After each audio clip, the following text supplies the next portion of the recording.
Welcome to the Allo.Capital podcast. If you're just joining us, we are studying Allo.Capital, a new spinout from Gitcoin that's designed to build the capital allocation layer of the post-token, post-AI internet. There's big upside here. Capital allocation is a multi-trillion-dollar design space, and VCs, governments, NGOs, DAOs, everyone has to allocate capital, but it's also a place where we can start small. Every time you spend money, you are allocating capital. We are threading a through line, partnering with builders, researchers, and funders to figure out what on chain, post AI capital allocation looks like and building it. If you want to learn more, you can visit our website at Allo.Capital, where you can download the Allo books for free, play with some of our dApps, join the Telegram, or participate in the DAO. All right. Today, the episode that I've arranged for you is a show and tell. Thank you to Paul from Gardens and AFO for organizing this show and tell of Allo ecosystem builders. There's an ongoing conviction voting round happening on Gardens, which is run by Paul and team in order to fund the builders in the Allo network. So this episode probably best consumed on video. Check it out on YouTube. If you search Allo.Capital, you can find the video version of it, and you can see some of the stuff that's been built in and around the Allo.Capital network and within the design space of next generation capital allocation. So I think that we talk about a lot of big ideas on this podcast, and I'm happy to go very pragmatic and just talk about the tangible things that people are building on this episode. And for that reason, I think it's going to complement the season nicely. So I hope you enjoy.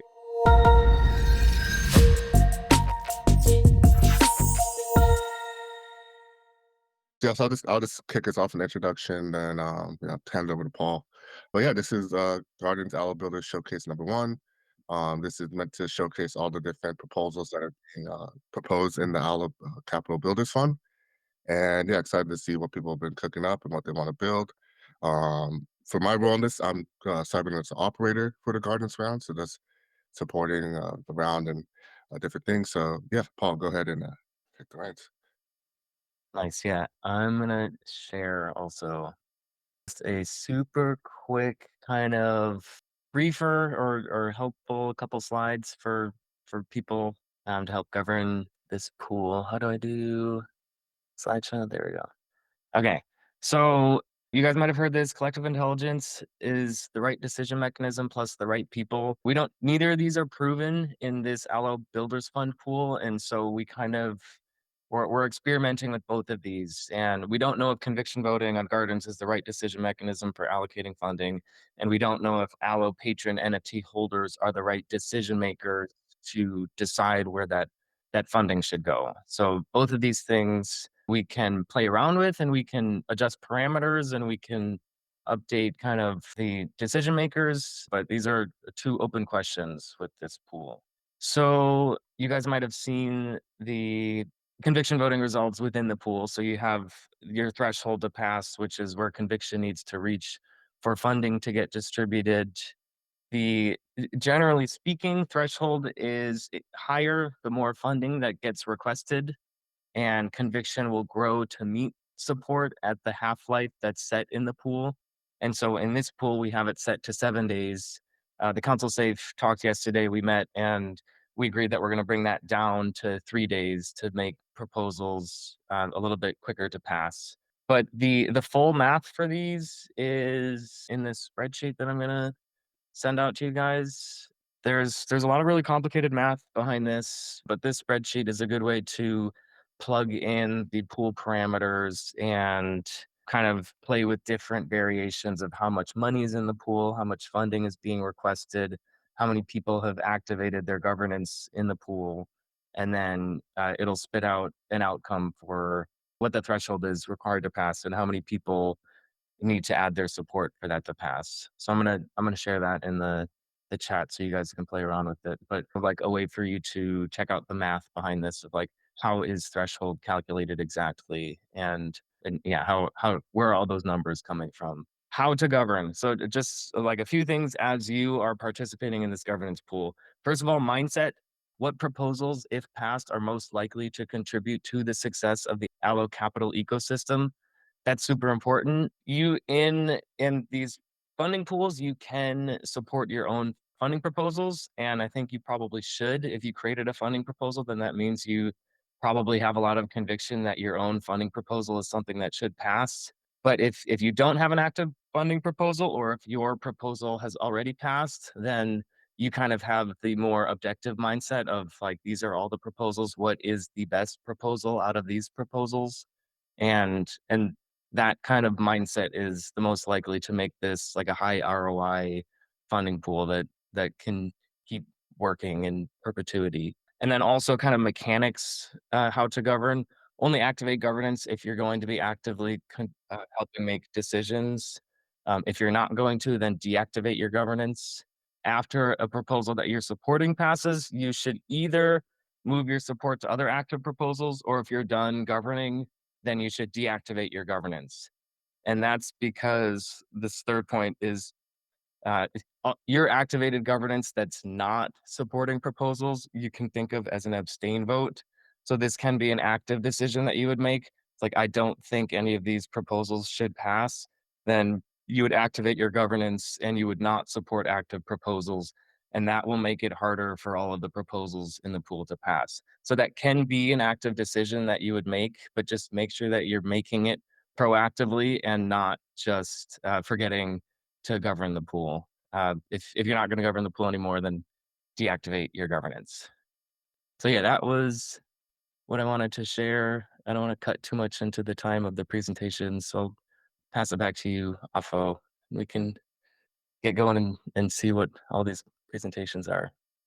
Yeah, cool. Yeah, let's get started. And I'm actually showing the Gardens pool right now, which yeah, we'll have some of these projects we'll be presenting. So we have Allo, Cookie Jar, Convex Funding, Fund Loop, PyPay, Infinite Founded, vouch, Impact QF. So yeah, a lot of great projects.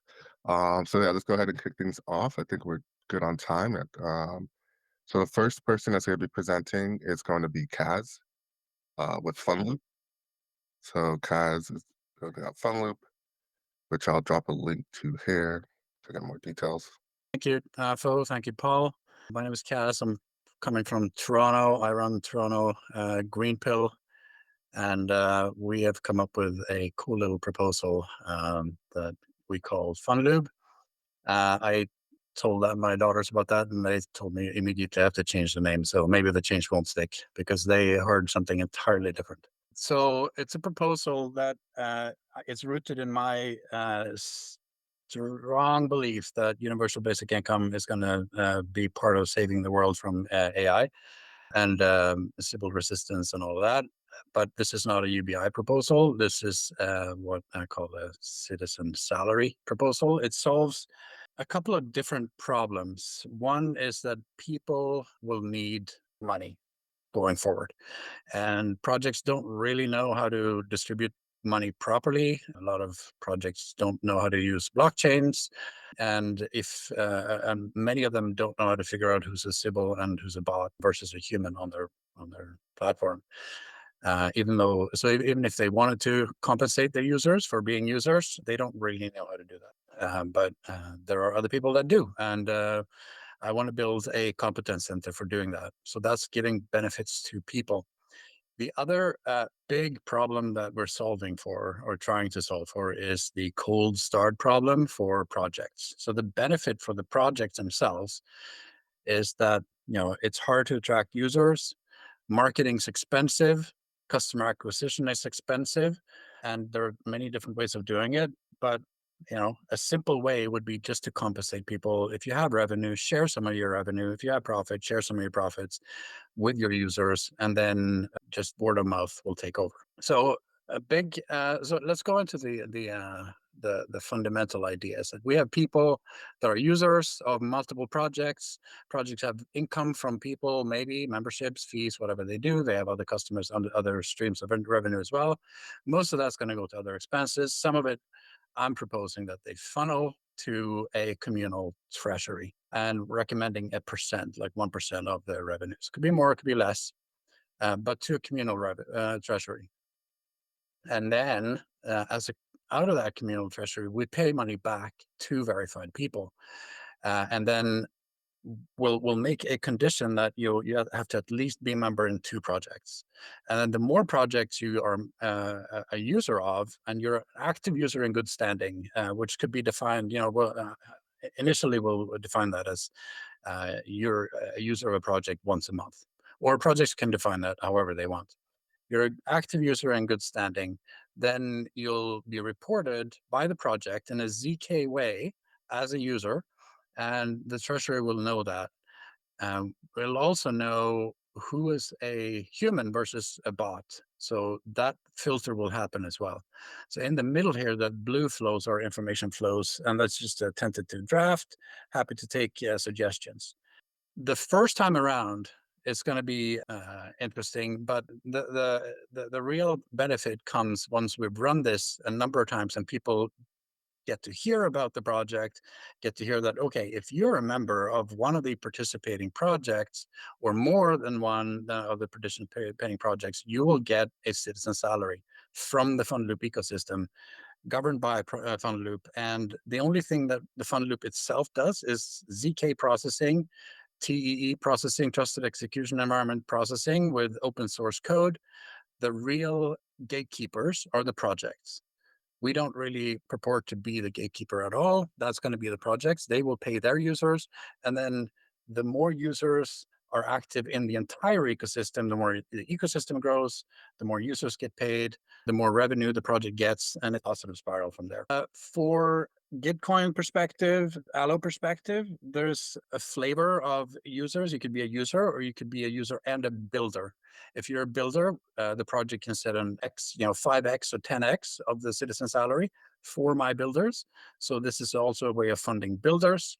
And we got a mock-up website here. It doesn't work, but you can click around just to see what the sort of thing would be. We're asking just for a project name, who are your core participants, core admins, and what's your logo, and then take a pledge.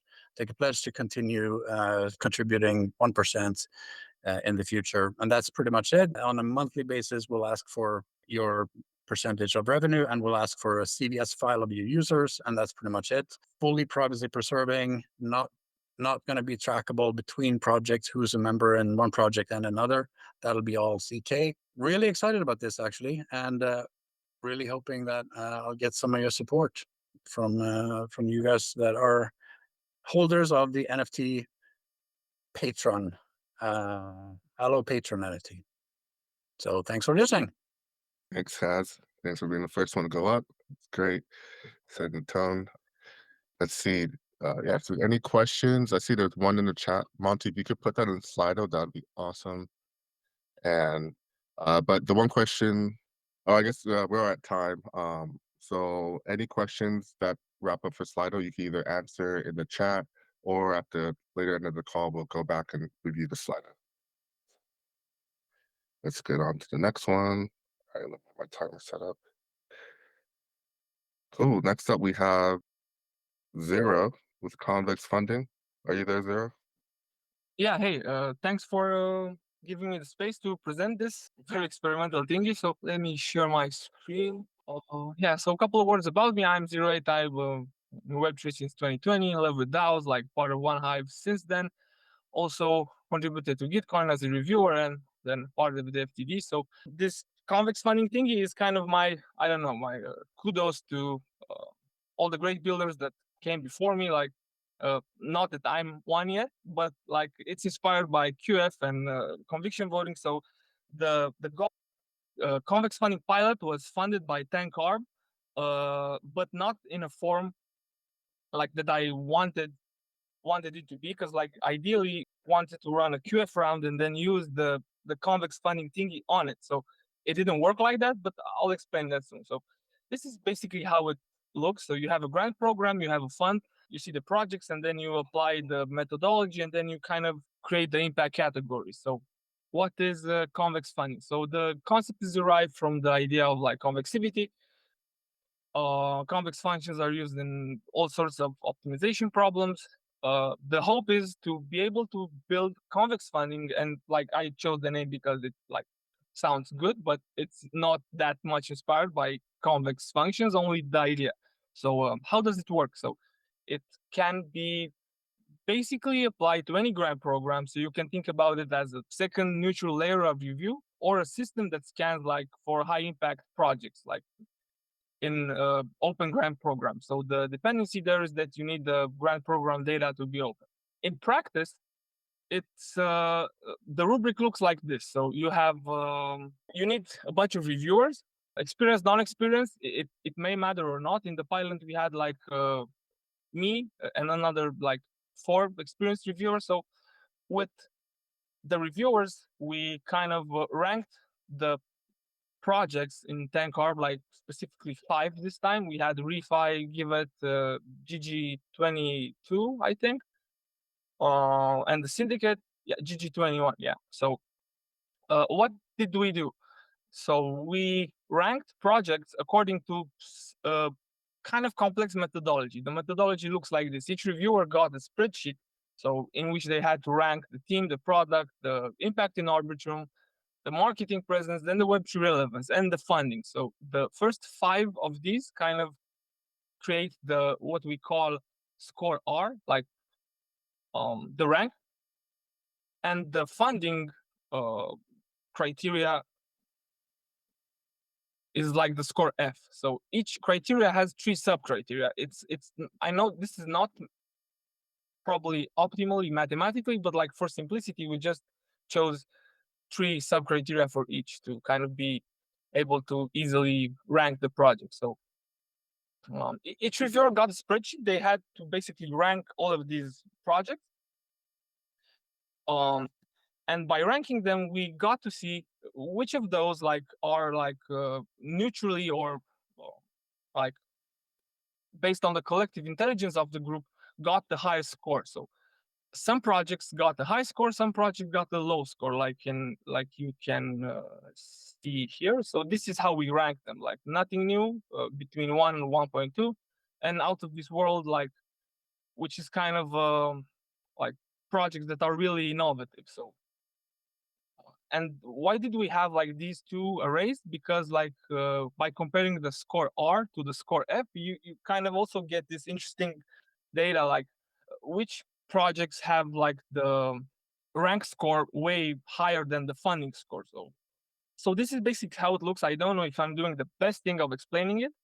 It's to me it was really interesting. The main idea was to kind of complement QF and to be able to extract like the most impactful projects from QF rounds. So why is this relevant? It's relevant because like it can add an extra layer of neutrality in programs like QF or not. And it most importantly can be automated with AI, because like this is only a methodology right now. The hope is that maybe it will become like a on-chain allocation mechanism, which will allow like people with AI to be trained and review and like set weights and like really extract the most impactful projects from QF rounds and all grant programs based on like the collective intelligence of the group. So there are a few dependencies like open data and reviewers, but yeah, like I said, at the moment, this is just like a complex review methodology. The goal is to kind of experiment further and try to build it on chain. So yeah, thanks for the time. Ooh, we got 40 seconds. Does we have any questions? We could probably do 1 question. Has there Cool. If not, been a pilot experiment? Zero? Yes, I can share the results. Like they're all here. I didn't got to mention, like, sorry for the like extra words, but like the reviewers, and we actually got almost the same results as the program managers in the programs which were not QF. So that was interesting to see. So you can check out the results here. yes. Cool. Thank you, Zero, for presenting. That's great. And once again, I'll just remind everyone to use the Slido for questions. If you have any questions, please put them there. Should be pinned in the chat. So even if you're joining later, you should still see it. So next up, we have PyPay, which is the Dow Mason team. You guys here? It's Matt, Jord on the call.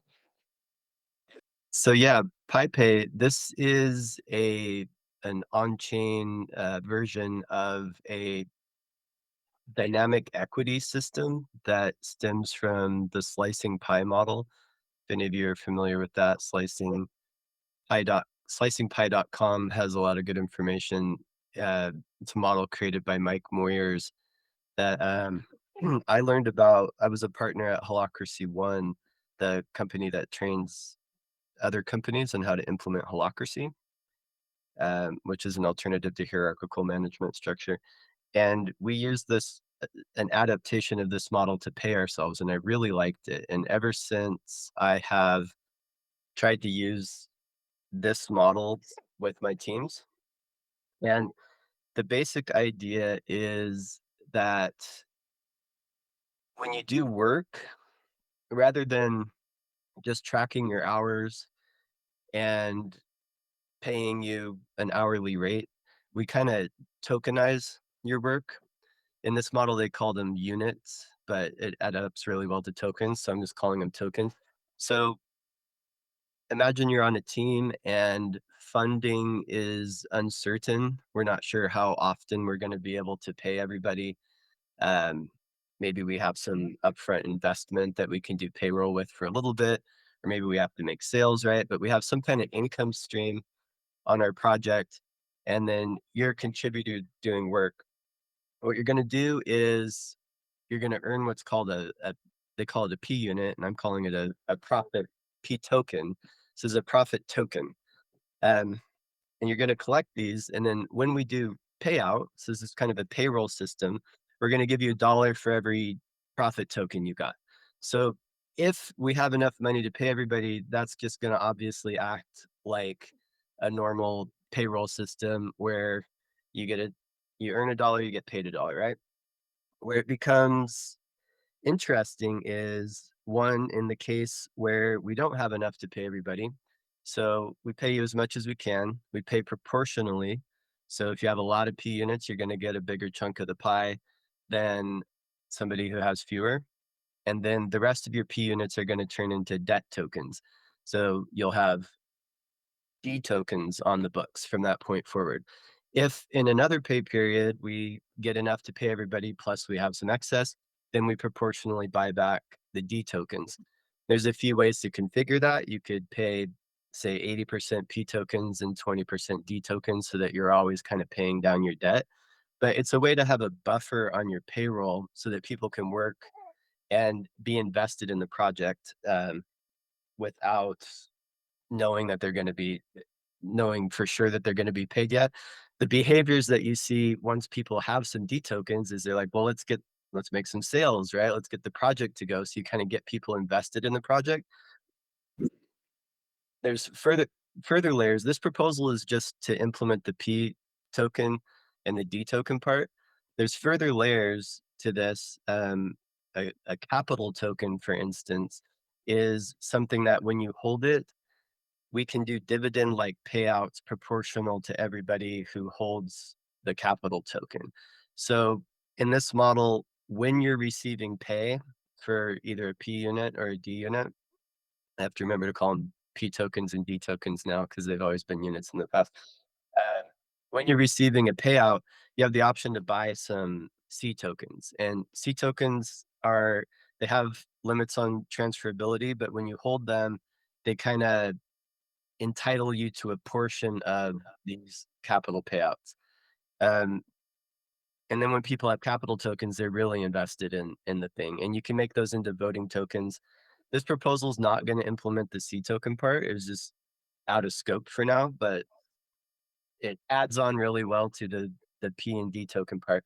So you could think of it as just, it's not super complicated, but it's a good payroll system for distributed teams, kind of tokenizes your work, tokenizes your pay, gives you a visual representation of what you have invested in the project, superior to a spreadsheet, and it's going to use Allo to do the payouts. So kind of another splitter, but one that I've really enjoyed working under.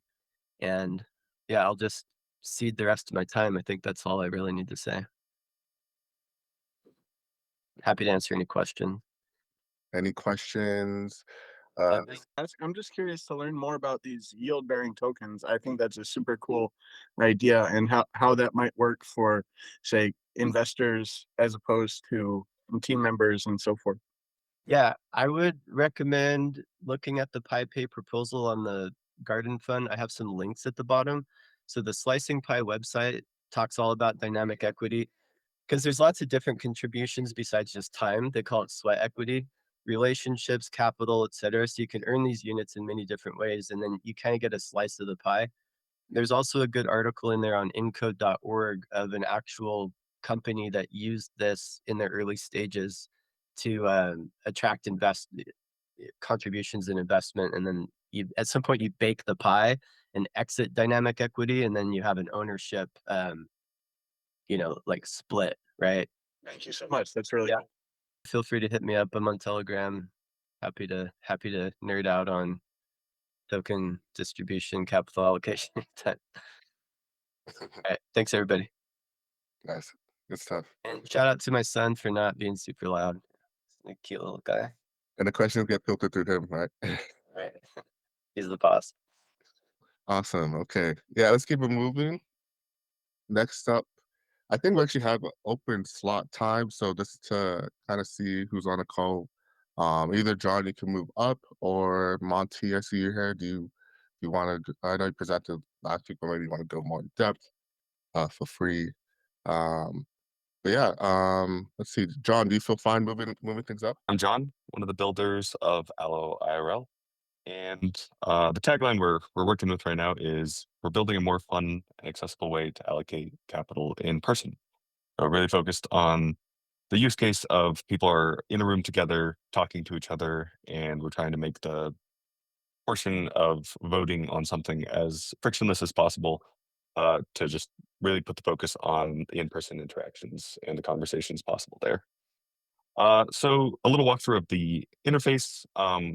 People start out with their phones. We'll have little NFC cards floating around that you tap or scan a QR code if the phone doesn't have an NFC card reader.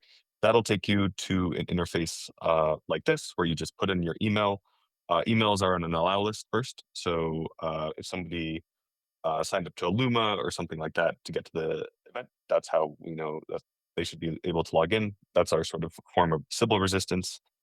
And once you log in, you get taken to a list of projects at that event. And there's usually, maybe tables set up where the projects are presenting, or kind of a demo day style presentation where each of them kind of like here presents. And we have a list of all the projects that are maybe participating in a funding round, and maybe not even doing a funding and just like looking for votes to figure out maybe like the hackathon winner, for example.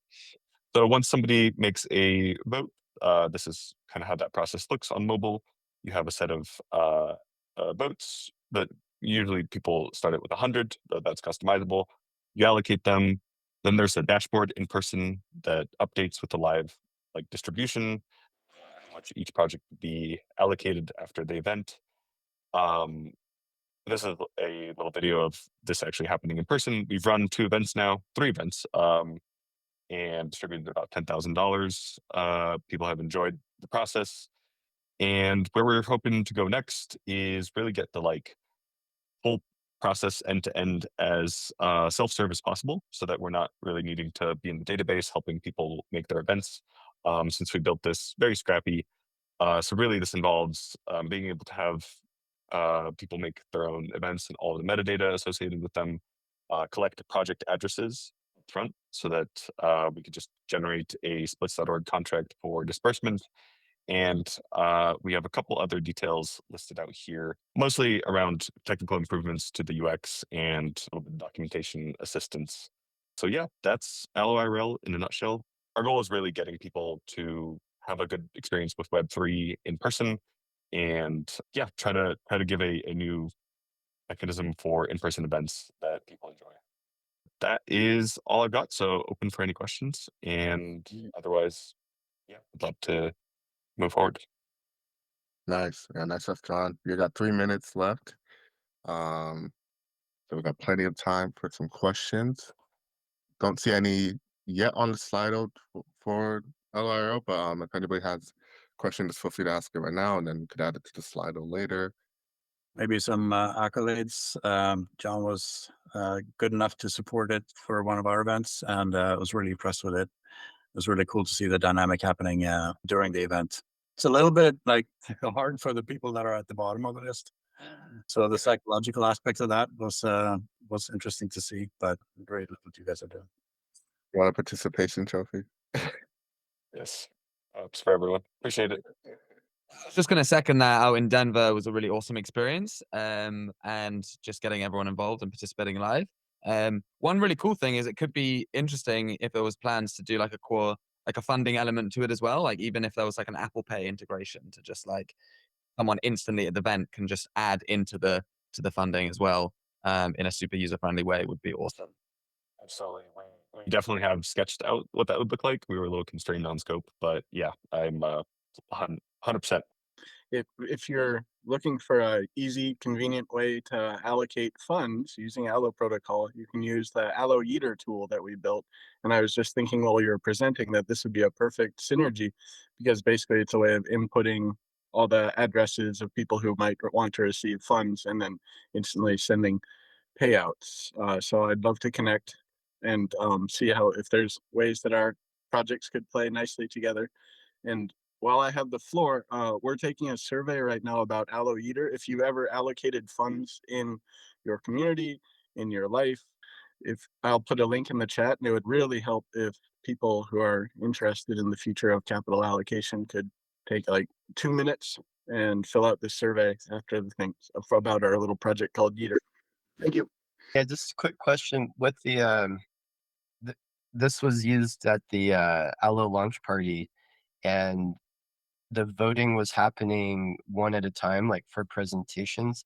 And I remember that people were going to the like project page to vote, and then that was their vote. And I was wondering if there was like another option that would let them vote on all of them at once, like see everything available and, sliders or something. Is that in there at all? Yeah, not currently implemented, but definitely have had that feature request before as well, just to kind of like almost like a cart checkout, overall one page view. And yeah, we'd love to get that in as well, just for like a better UX around that. Okay, cool. We're at time. We'll be able to. There's some more questions coming in, but we have like plenty of time towards the end of the call to get into more discussion, and also discuss where there could be potential collaborations. Evan already, doing that with a leader. So, yeah, we'll have more of that discussion.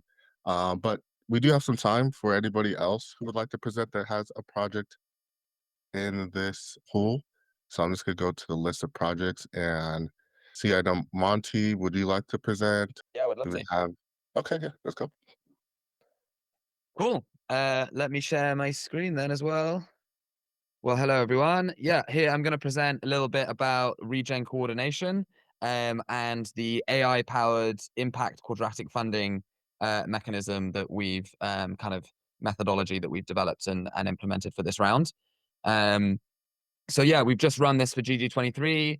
We had a 96K matching pool, 50 projects from across RefiDAO, Greenpill, BioFi, Boom Network, these other Cosmo local regeneration networks in Web3.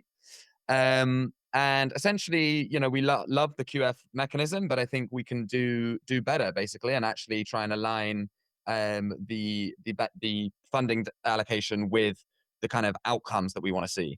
And so as the funder, what we and as Regen coordination have developed, okay, what are the outcomes that we want to see in the world? And that's, we developed these kind of the mission and then the North Star outcomes.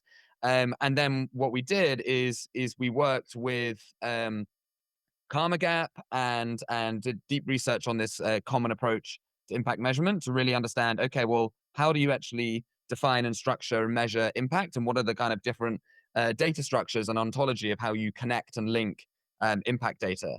And so, yeah, we worked with Karma Gap to implement this into the platform, and the updates are still ongoing. But instead of just seeing like, oh, this is the sexy application that you've written for your Gitcoin thing. Okay, well, what have you actually like delivered? And then you can actually go and look at all of those deliverables, and then crucially the key metrics to then track that over time. And then essentially we can connect that up to providing evidence for the project having achieved the outcomes that we've achieved. And so what that really means is that we're essentially building this network of projects across the globe who are doing impactful things, both in the Web3 and the refi space, but also real world impactful projects. We have an awesome way to then measure and collect the data on what they're doing.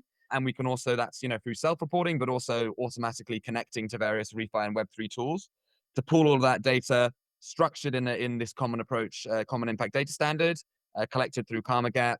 And then essentially we have a kind of, there's a impact QF mechanism that basically we run all of these projects through an AI evaluation rubric that we've designed. So we designed a kind of really detailed rubric based on to help score the projects according to those 3 outcomes and some additional ones. And what it does is the AI goes away and with the prompts generates these really detailed and sophisticated evaluation reports.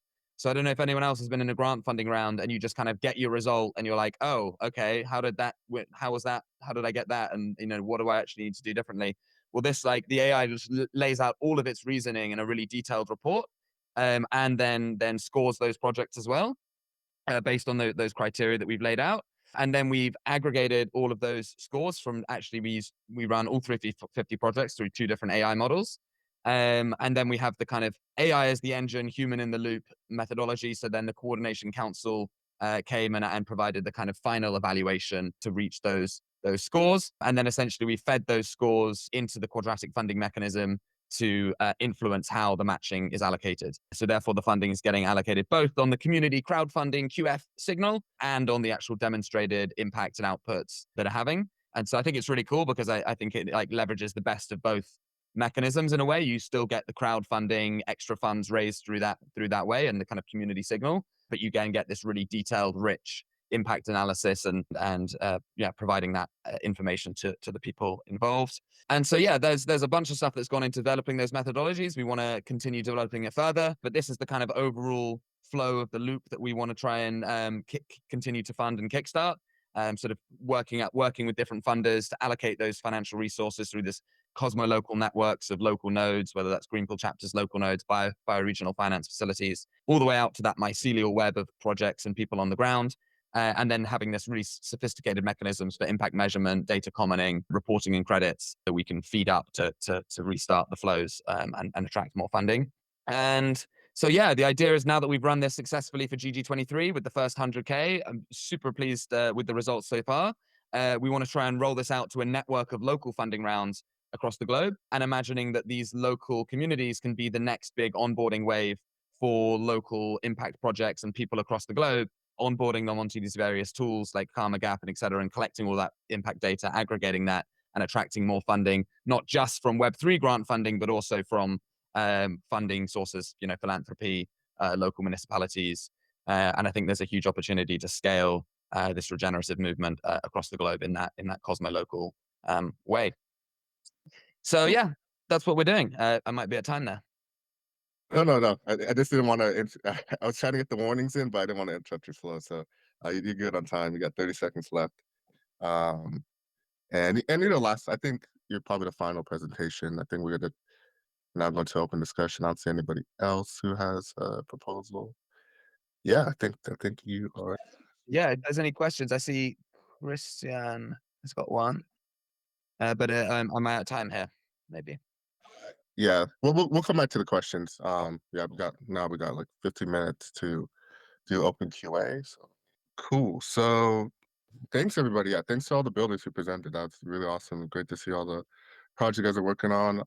I definitely see a lot of synergies between two of these projects, and ones that didn't present that I'm aware of. So we'd love to spend the rest of the call. We could go through the rest of the Slido questions that people weren't able to get to before. And then also, let's discuss potential collaborations. Evan earlier, brought up synergies with like Yeeter and Allo.RL. And we'd love to explore any more of those. And so let's go ahead. I'll go to the Slido and start some questions. So let's see what we got in the top questions currently. And before we get into this, Paul, do you have anything you want to share? No, these are really great. And yeah, that I'm seeing the questions in the Slido. I'm curious on some of the answers to these questions in there. Cool. So I think one from Monty earlier is so we can start with first fun loop and answer a few of these questions. So I think there's two at the top. Who funds the fun loop? And then has the fun loop validated that organizations would fund a citizen salary? Right. Yeah, absolutely. So I try to answer in the comments, but funding the fund loop, I mean, obviously, this is just an idea right now, and it's a vibe coded website. So it's going to be grant funded to build it, but and hence why we're here. The 3K that I'm asking for is really not a lot. It won't be able to fund any of the core mechanisms that we have to build, but it will be enough to run a pilot on like a spreadsheet basis. So non-ZK, because I will know who the users are, but then individual projects still won't know the users of the other projects are. So yeah, so grant funded originally, but I think maybe the question was about who funds it on an operating basis, and that would be the projects. So projects that participate will pledge to fund to divert 1% or some fractional percent of their revenue every month towards fund loop. And then what that does is we can guarantee our modeling, scenario modeling has shown that we can guarantee that the amount that a project funds for its users. So let's say that they fund $100 and they have 100 users. So then every user will get $1, and we know that we can give at least the money that the project gives us. We can give to the project's users. It will be more. Like in every likelihood, all the outcomes of modeling shows that the users will get more than the project funds towards its own users. So that's that, and then that's assuming that we can still operate based on a grant basis the first little bit, and then once we reach critical mass, then we'll take some fractional percentage of the fractional percentage that we receive in. So we're assuming that we're going to be taking 1% of the 1% that comes in, and that'll keep us very happy. And with if it becomes an astounding success, we will take much less than 1% of the 1%. Monty, does that answer your question? I was kind of interested in terms of like, are there actual organizations who have like already committed funds towards Right. something like this? So 'Cause it that's seems that's the second question. So yes, and no. So I started this as just a wild and crazy idea, like a couple of months ago. Not even a couple of months ago, a month and a half. And then I introduced it into the Greenfield Toronto community, where we have a lot of builders that help each other, and got a lot of feedback, improved the proposal, and pretty much everyone has committed to, even if they don't have funds today, they've committed to diverting a percent of their funds in the future when they get revenue. And I just did a quick head count here. I think we're at 10 projects that have committed. And if I include Greenfield Toronto itself, that'll bring it to 11. And out of those, I think, I'm not sure who has revenue, but I think 2 or 3 of them have revenue and already. So yeah, absolutely. I got lots of positive feedback, but obviously I want to run one initial pilot first to see that we can nail down some of the principles before I go asking actual projects with actual revenue. So that's nice. Me making the noise. That's my dog. What's up, buddy? Actually, I just forgot. We have the POAP. So we'll come back to the questions just after the quick POAP drop. So the POAP is available. It's Allo Build No Talk. All Build No Talk. So if you just go to the POAP app and there's secret word. And if you don't have the app or you can't download the app, I could send you a Mint link. Just let me know. But it's Allo Build No Talk. A little bit long, but I thought it had to be done. All right, should be working for everybody, so it should be seeing this on the end. Nice little kitties. Cool. So yeah, just anybody let me know if you have any problems with the POAP. If you need. So John, so yeah, there's the app. There's the app that you download for that. I can send you a Mint link if you want, John. If you don't have the app. It's the regular POAP app, right?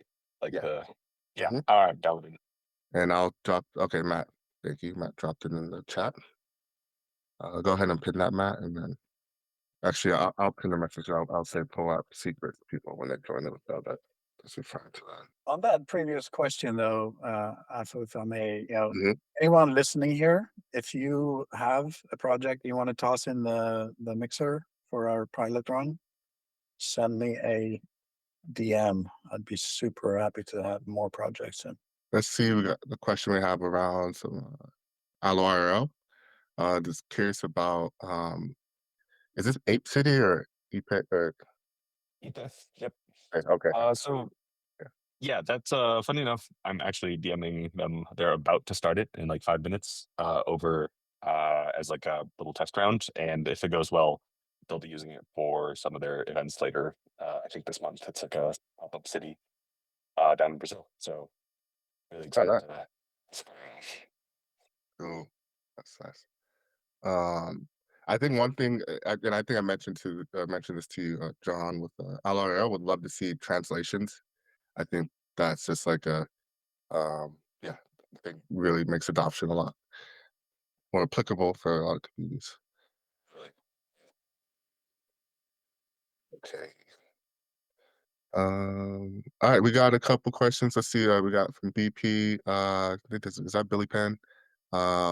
Monty, please you talk briefly on the impact metrics you measure on the fly or more generally, and will you offer transparency on the impact metrics session? Yeah, sure. Cool. So yeah, on the impact metrics, one of the key innovations around the common approach methodology is that in the traditional, impact funding sector, there can be like very rigid metrics and methodologies that funders force all of these projects to use, and you have to almost like conform what you're reporting to exactly meet this. Whereas what Common Approach wants to do is say, hey, actually, you report the metrics that you think are important and that best communicate the work, and in the specific language and way that it's relevant to what you're reporting. And then what we do is you can then aggregate those metrics via like construct-based equivalents to try and get those kind of higher order aggregated metrics across the whole project. So essentially, it's basically the projects themselves decide on the metrics that they want to report. And then there's ways of kind of aggregating those metrics based on the actual underlying concept of what they're trying to measure. So that's one thing. And then the other thing is, of course, we have, for the on-chain impact, we can pull various sources of on-chain data and things like that that actually provide those metrics. And there's other things like the ecological benefits framework, which provide other ways of thinking about metrics and benefits and in different ecological and impact sectors. So I guess a variety of different ways around the metrics, but yeah, we do have a bunch of documentation that really fully outlines the full process that we used. So in terms of the transparency and all of the details, check out the link I just dropped in the chat. And yeah, there's a spreadsheet that also breaks down all of the results and how all of the scoring went down and all of the reports. So it's fully transparent. I hope that answers your question. So I think we have time for maybe a couple more questions. I see Paul here has one. So interested here in Walking and Rena's take on whether any of these proposals look like a good fit within Allo.Capital's roadmap. So yeah, we'd love to hear any thoughts there. So the prompt was, how do these things fit in Allo.Capital's roadmap? Yeah, any of these are good fit. Yep. I think that Allo.Capital is completely wet clay right now, and we're still sort of figuring it out. I mean, I think that my vision is to build a rising tide that lifts all boats of people who are doing interesting stuff in next generation capital allocation. I'm not saying on-chain capital allocation anymore. I'm saying next generation because that leaves room for other macro forces like AI, for example. AI on-chain, 2030s era capital allocation. So I'd say that the roadmap is very fluid, and so I won't commit to anything here, but I mean, I think that I'm feeling good about the breadth and depth of experimentation that's happening here, and especially the apps that have validated real world product market fit and demand. I think that that's especially cool. I see a convergence GG24 and Gitcoin 3.0 coming up in the next 6 months as we figure out what that is. Again, it's wet clay right now. My goal would be to provide distribute like value to on-chain capital allocation builders, ideally in the form of, a reusable protocol, Allo protocol that's useful for you, and other technology tools. I would eventually like to raise a fund and invest in a lot of these things. But when we first spun out Allo from Gitcoin, I thought ETH was going to 10K, and that didn't happen. So it's not the right time to raise a fund right now. Distribution, I think that there's a possible path where some of these apps get distributed through Gitcoin and through my network. And then just intelligence, the relationships that we have here together where we're exploring the design space together and building a community of practice. That's kind of, how I'd like to see all of this stuff cohere together. But again, it's sort of wet clay right now, and we're still trying to figure out how to shape it. And so when in doubt, if you have questions, please DM me or ask in the Illuminati channel. But yeah, TLDR, impressed by the breadth and depth of things that I saw today, and I'll be engaging in the commitment pooling experiment to cast my votes. So yeah, Afo, anything else that I didn't say that you want to ask about? No, is Rena here? If she has any thoughts, could close with her. Yeah, no, plus one. I know we're at time. Plus one to everything Awaki said. I think it's some great work and initiatives from the community, and love seeing it and figuring out how we can fold those in the future. Yeah, thanks you guys for joining. Really, really appreciate that. So yeah, let's go ahead and formally close the call. If anybody wants to stay on to continue chatting, we can. But just yeah, thanks everybody for joining. It was great. Thank you for everybody taking the time to present and hopping on the call. We'll continue chatting afterwards, but yeah, just gonna formally end the recording. Alpha, one more thing I want to add before Yeah. you close on the recording. Well, so two things that are just about to happen within the governance pool is conviction growth rate is going to decrease from 7 days to 3 days. So conviction is going to move towards support faster at about twice the speed. And then we're also adding another $4,000 the from the Gitcoin matching round into the pool. So that's going to bump the funds in the pool up to 13,000. And you can see, I'm going to just share super quickly again. I shared this in the chat earlier. I'll share it again since it's probably buried.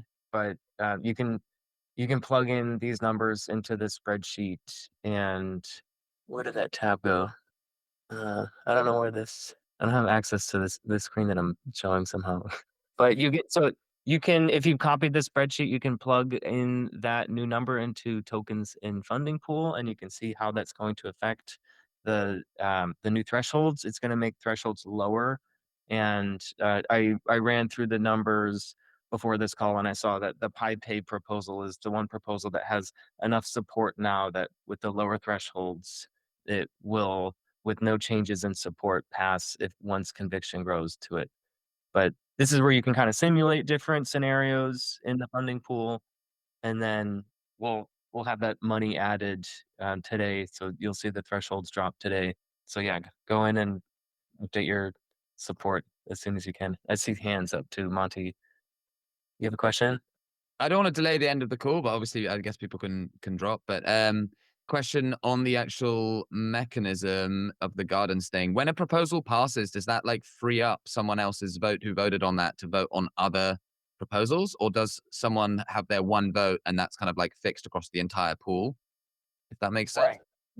So the most helpful way to think of it is that you as a voter are activating your governance when you click activate governance, and all of your voting weight exists for as long as it's activated. And then the only way to lose voting weight is to deactivate your governance in this pool. So a proposal passing doesn't affect how your voting weight is spread on existing proposals. That proposal that passed is just no longer active. So you now have your voting weight effectively inactive because it's supporting a proposal that's not going to pass anymore. And so to support other proposals that you have support in, you need to move more support to those proposals. So if I put like 100% of my support in a proposal and then it passed, I no longer have any voting weight on other ones because I've now, Exactly. and so that's now locked away, and now I can't vote on other ones. Right. Yeah. Okay. And if you had 10% in an active proposal that didn't pass, that you That's still have 10% in that. right. What about if it's locked into a vote that passed? Could you not move it from that vote That's to a new one? Yeah, you can move. Yeah. Right. Yeah. So you can move your support. Yeah, your support is free to move between any proposal at any time.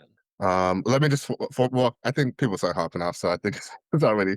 I was gonna end the recording though, and then anybody feel free to stay on. And All right, we just heard from Paul Offo and the Gardens team about the Allo Builders show and tell. I'm excited about this project because it's us allocating to the people who are building Allo apps.